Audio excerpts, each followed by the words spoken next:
Assalamualaikum warahmatullahi wabarakatuh. Selamat datang kembali di channel YouTube saya. Pada video ini saya akan menyampaikan sebuah materi sekaligus latihan di bagian C# di array. Mari kita langsung saja lihat contoh latihannya atau soalnya, teman-teman. Nah, di sini ada sebuah data, sebut saja data barang, teman-teman ya. Oke.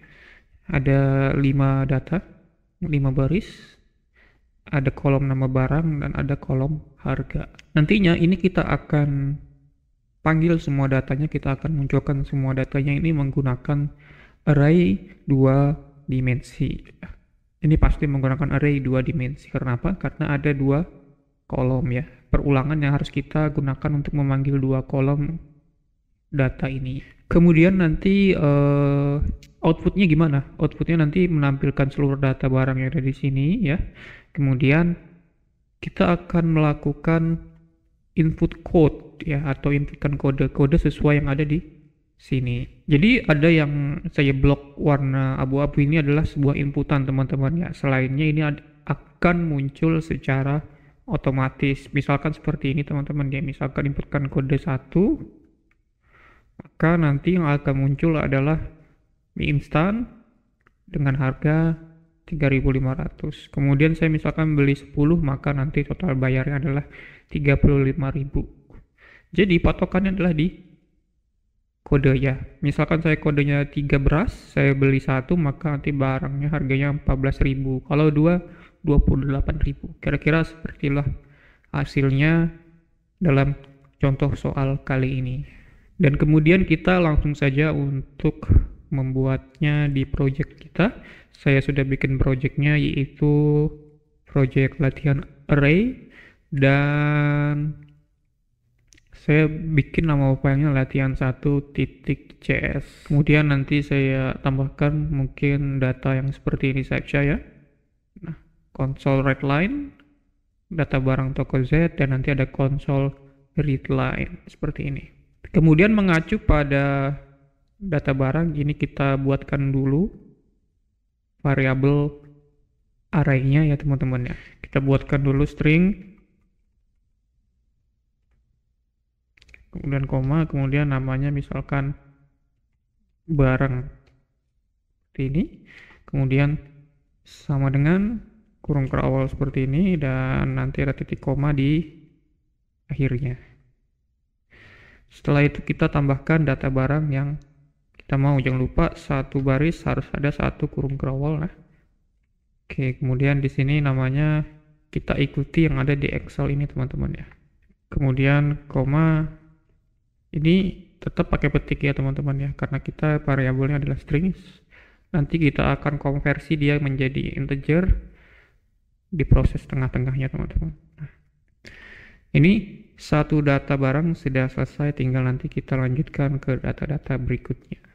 Baik, saya sudah menyelesaikan membuat string array-nya dengan nama barang, dan ini datanya ya, sesuai dengan yang ada di sini. Nah, sebelumnya kita akan tes dulu memanggil salah satu dari yang ada di sini. Misalnya kita panggil gula pasir seharga 9.000, sambil mengingat di mana posisinya dari sebuah array ini, teman-teman ya. Console barang, nah, saya mau manggil gula pasir. Ini ada di posisi 1, teman-teman ya. Kemudian di posisi 0. Kita coba jalankan. Nah, ini dia gula pasir, teman-teman ya. Nah, saya ingatkan kembali kenapa ini jadi hasilnya gula pasir. Ya karena posisi data yang kita blok ini ya, yang gula pasir ini, dia berada di baris ke 1 ya, teman-teman. Baris yang 0 tuh yang ini. Nah, awalnya memang 0, nanti selanjutnya ditambah 1 jadi 1, 2. Oke. Ini barisnya dulu ditentukan. Barisnya adalah baris 1. Di sini menentukan barisnya. Kemudian isi datanya. Isi datanya sama, ini juga dihitung 0, ini dihitung 1. Ini dihitung 0, ini dihitung 1 ya. Gula pasir berarti dia 0. Seandainya saya taruh dia seperti ini saja, saya copy, saya pastekan di sini misalkan 1 1 ya, maka hasilnya nanti adalah seperti ini, gula pasir 9.000 ya teman-teman ya. Ini sebagai pengingat kita tentang posisi array itu seperti apa. Saya hapus. Kemudian selanjutnya bagaimana kita memanggil seluruh data yang ada di sini teman-teman ya. Kita pasti gunakan for teman-teman ya. For, kita pilih create loops. Nah di sini i, kita punya data sebanyak 5. Kita posisikan saja dia di 5. Oke, kemudian kita gunakan for lagi di dalam untuk memanggil isi dari barisnya. Barisnya itu sudah di cover atau sudah dibantu oleh for yang i. Sekarang for yang y ini dibantu untuk melakukan isi di dalamnya. Oke, saya ganti ini x atau y terserah. Saya ganti y saja. Nah, ini kita kasih dia 1. Kemudian console.writeLine. Oke, jangan lupa. Yang pertama itu kita tampilkan nama barang ya. Jadi barang kurung siku i, y. Saya pluskan sebuah spasi ya. Penyambung saja ini. Kemudian barang i, 1. Sebenarnya sebagainya teman-teman bisa ya sudah pakai ya, tetapi biar lebih rapi ya, lebih terlihat code-nya lebih jelas. Y plus, mari kita jalankan. Ini teman-teman, mie instan 3.500, gula pasir 9.000, beras, dan sampai ke data terakhirnya. Kemudian bagaimana kita menambahkan sebuah angka saja di dalamnya biar nanti ada 1, 2, 3, 4, 5. Kita tambahkan i 1, jangan lupa pakai dalam kurung. Kemudian di plus titik saja ya teman-teman ya. Oke, kita jalankan ulang. Sudah ada angkanya. Setelah berhasil memunculkan seluruh data barang yang ada di sini teman-teman ya, kita langsung ke output selanjutnya, yaitu inputkan kode, nanti keluar nama barang dan harga. Dalam prakteknya ini menggunakan user input ya teman-teman ya. Bagaimana caranya? Seperti simak. Tentunya ini di bawah for, kita gunakan dia line, kita bikin tulisan misalkan inputkan kode barang titik 2, kemudian titik koma, supaya nanti titik pengisian titik yang ini dia tidak ke bawah. Ini bukan write line tapi write saja teman-teman ya, write saja seperti ini. Nah, jadi nanti kita akan tetap mengisinya di satu baris ya, bukan di bawahnya. Kemudian nama variabelnya in, cari, ini untuk mencari kode barang, sama dengan ini convert ya, convert titik to in 232 console titik read line, karena yang kita cari angka ini harus pakai seperti ini. Oke, kita lihat dulu bagaimana hasilnya teman-teman ya. Nah ini karena hasilnya sifatnya user input, saya tidak rekomendasikan untuk menggunakan cara yang di sini. Kita harus menuju folder yang kita pilih tadi. Inilah folder yang saya gunakan di project ini teman-teman ya. Kita masuk di bin ya, kemudian di debug, kemudian net 7. Nah ini kita lihat hasilnya seperti apa. Nah di sini ini bedanya kalau teman-teman pakai read line sama write. Kalau write saja dia ngisinya di sini, tapi kalau read line nanti ngisinya di bawah sini teman-teman ya. Nah misalkan kita isikan 1, nah, nanti hasilnya misalkan mie instan 3.500. Selanjutnya kita tambahkan console titik read line nama barang titik 2. Nah ini kita pluskan dengan sebuah variabel barang cari, 0